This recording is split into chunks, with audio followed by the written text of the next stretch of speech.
Laya wala wudu kulon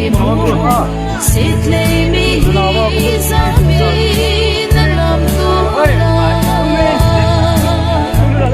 Ngayon tundi pumana zay na oy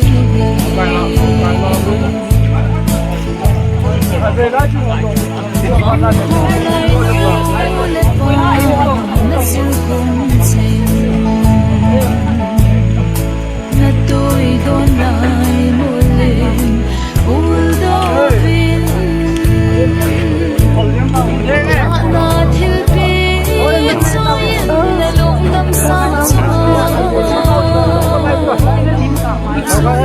lundi pumapay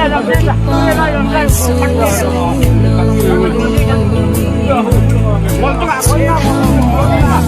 Kung hinbiti mo Sitlay mihisahin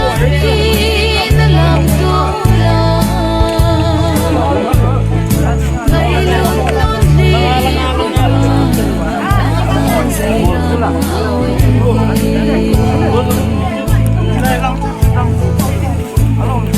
Damlay bang kulay ni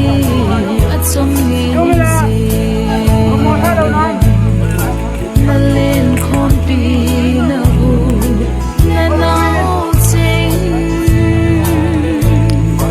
Isip gulok ng lawin mong nabintin Ang labi ang uling kong pinuding lahi